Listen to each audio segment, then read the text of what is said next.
Thank you for downloading from Ravi Zacharias International Ministries. Support for this podcast comes from your generous gifts and donations. You can find out more about Ravi Zacharias and the team at www.rzim.org.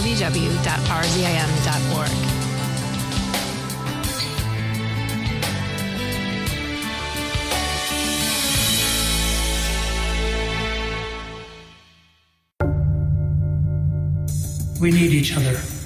We need you to stand with us. We need to stand together as believers rather than stabbing each other in the back or taking on a competitive edge.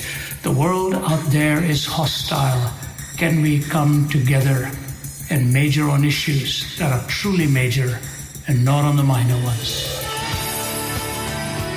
When an enemy is attacking you from all sides, you need friends, those who hold similar views. But for some reason, the church is more inclined to argue instead of cooperate.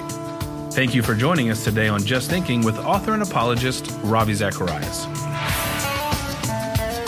Today is part 3 of Ravi's message, Keeping Watch and Counting the Cost. This was a message that Ravi recently delivered to a group of RZIM supporters. It's a message based on the story of Nehemiah and his building of the wall amidst great opposition. So far this week, Ravi has pointed out the first challenge that Nehemiah faced. He was scorned. But that wasn't Nehemiah's only challenge. Here's Ravi. Secondly, he was threatened by force. What is the force? We will kill you. We will hurt your families. I don't often talk about these things in public. If I told you some of the telephone calls I get, and the voices and the threats, I don't think I've ever talked about this in public. And a few weeks ago, we had a very close incident where the bomb squad had to be called in there, Why? You want to silence me? Are they not courageous enough to allow a healthy, robust, honest, civil discussion on matters of disagreement? Has violence become so absolute that the only answer for some is to decapitate you, either literally or otherwise? Force. 33 years ago, last week, a friend of mine was assassinated. His name was Koz Fiji. You've heard me talk about it. Koz was my closest classmate, and I went to theological studies late, but he happened to be 3 years older than me. He was a Dutchman, lanky, tall guy. And as I was writing to his daughter, this is a picture of his family, Koz and Colleen, and they have 3 children. That's Koz, assassinated in 1981. He was my closest friend in theological training. When my wife and I were married, the first guests we had in our home were Koz and Colleen. I wrote to his daughter Martina 2 weeks ago. I said, I just want to get this story straight. Please let me understand. Because Martina was only 2 years old when her father was murdered at point blank range in Thailand as a missionary. Short while before that, I was going through Thailand, and Koz came to receive me at the airport. I didn't have enough money to buy a room for him. The ministry had rented 1 room for me. I just asked for 2 twin beds. And Koz and I lay all night in bed, and he was chatting. He's a tall guy in his bed, just hands behind his back. And I was leaving next day for Phnom Penh. It's 1974. He hugged me, prayed with me, told me he loved me. But he said, I don't think I'm going to survive long. He said, my life is constantly threatened. In 1981, when I got the in memoriam thing from Overseas Missionary Fellowship, my heart sank. Do you know who he was? He was a plumber before he went into theological training. He went into plumbing after having started a bakery business, and the business with his friend went bankrupt, and he said, I'm going to pay back every penny. I want to go in ministry, but I'm not going to go into ministry in debt to no one except to God. I'm debtor to Him. I'm going to pay my debts to mankind. The judge even dismissed him and said, you've paid back enough. He said, no, I'm going to pay back everything I borrowed. And so he worked for 2 to 3 years as a plumber, earning enough money to pay back everything that he had borrowed, and then came to theological training, and then we had him as a guest, and he went on. He's in the middle of a prayer meeting, walks out of the prayer. There are no lights in that village. Going through that prayer meeting, comes out, he's chatting with the Thai people whom he loved. A man walks in at point blank range, filled him full of bullets, and he collapsed and he was gone. And his brother Bill Fiji in another town was phoned, and Bill said, a dreaded telephone call came and said, your brother's been murdered, come and pick up his body. It was in 2006 that I met Martina for the first time after that. So you see, she was at this point 27, expecting her child. RZIM paid her way to go and see the spot where her father was slain. She had not gone there. She talked about it, and I said, I'd like to get you there, Martina. She said she wanted to talk to me because I was her dad's closest friend, and she'd always wanted to hear stories about her father. She's a missionary in Russia now. Her brother Michael is a missionary in Peru. She told me I had the story a little off the first time I told it, so I made sure I could correct it. I said, did you sit next to the lady? I said, I seem to recall hearing that when we sent you to Thailand, you happened to sit next to a lady whose husband had paid the assassin to finish off course. Is that right? She said, yeah, I did meet her, but I didn't happen to be sitting next to her. She just came up and talked to me. My father had sat next to her the night that he was murdered. She was the last person to really chat with him. He walked out, and his face full of bullets. Force. We're threatened on every side. And do we know what the future holds? I was 25 in 1971. I was on my way to Vietnam. And as I went to Vietnam, I remember being in Ba Me Thuet at the fringe of the demilitarized zone, sitting in the front veranda at night in an amber-colored sky with all the firepower, and having just seen the graves of 6 missionaries within a 2-minute walk from where I was sitting who'd paid with their lives. Force is always a reality. You can have the scorn, you can have the force, and thirdly, and very importantly, often happens, you can have scheming from within the ranks. Scheming from within the ranks. What do I mean by that? From within the ranks, you can oftentimes have those who will betray you, those who will let you down, those who will hurt you. And you can often get stabbed in the back from within the ranks. Nabil was not kidding when he said some of the nastiest letters you can get from somebody within the ranks. Naomi will tell you, my family will tell you, when some incident that had taken place in which somebody didn't think I did what I was supposed to do.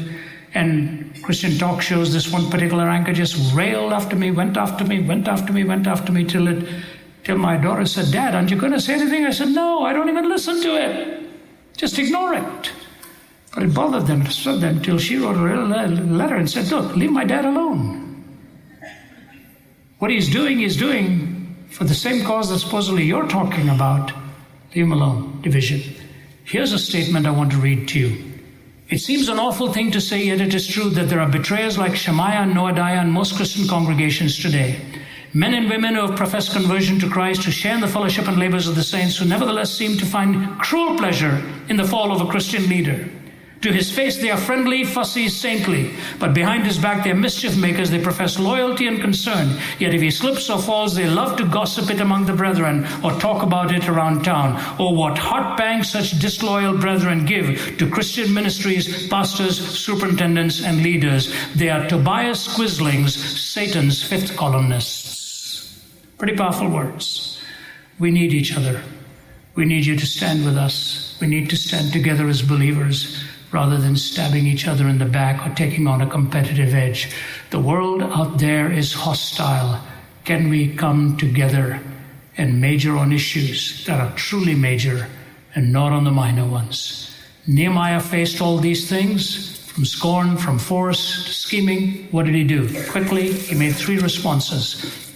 Number 1, he said they were to look to God. Keep looking towards God. Always realize what it is that has called you into this and who it is that called you into this. That's why I believe staying in the Word is so important. one of my favorite biographies is To the Golden Shore, the biography of Adoniram Judson, the one who was such a rank skeptic, Providence College, now Brown University. They say he was so brilliant that in every competition he was right at the top. No one else was anywhere to be seen. His father was a minister. He would sit and listen to his dad and actually mock his dad's belief. And then in a dramatic turn of events, his closest friend, a skeptic, had a horrendous death. They were staying at the same inn. Judson didn't know who the man was in the next room, moaning and groaning in pain. And in the morning when he checked out, he says to the manager, "Who's that guy who kept us up?" And the crying subsided. He said, "Oh, he's a brilliant student from Brown out here, Providence College, and he was dying of some terrible thing, and we couldn't put him out, but he died towards the early hours of the morning." He said, "Oh, I go to the same university. What's his name?" He said, "His name was Jacob Ames." He said, "What did you say?" His name was Jacob Ames. He was Judson's roommate. Judson started to write back in his biography. He said, "As the hooves of my horse were pounding into the ground, what was pounding into my heart was how lost we are as human beings and don't know it." He surrendered his life to Christ. If you haven't read Judson's biography, read it. He buried his wife, buried his children, translated the Bible into Burmese 7 years before his first convert. 7 years. 20 years before he had 100 people in a congregation. He left from the United States as the first missionary to leave, went to Calcutta, baptized by William Carey. There's a mark in Carey's church where Judson was baptized, and then he went on to Burma, now called Myanmar. Today, the Burmese people, as the church is beginning to grow, read the Bible that Adoniram Judson translated for them into their language. He died at sea, never made it back to his birthplace in Malden, Massachusetts. Rigorous intellectual, brilliant intellectual, who buried so many kids and buried his wife.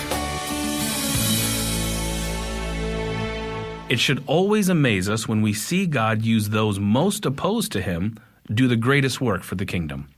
You've been listening to the message titled, Keeping Watch and Counting the Cost. You can order a copy for yourself by calling us at 1-800-448-6766 or visit our website at rzim.org. or rzim.ca for those listening in Canada. And as you continue your study in issues such as this, we encourage you to sign up for our quarterly magazine titled Just Thinking. This resource takes an in-depth look at issues of faith, reason, and worldview. If you'd like to find out more about the ministry of RZIM or how you can partner with us, be sure to call us at 1-800-448-6766. Or you can visit us online at rzim.org or rzim.ca for those in Canada. If these radio broadcasts have impacted your life in some way, we'd love to hear from you. You can share your story, questions, or prayer requests by emailing us at radio@rzim.org. When you contact us, be sure to let us know which radio station you're listening to. Just Thinking is a listener-supported radio ministry and is furnished by Ravi Zacharias International Ministries, Atlanta, Georgia.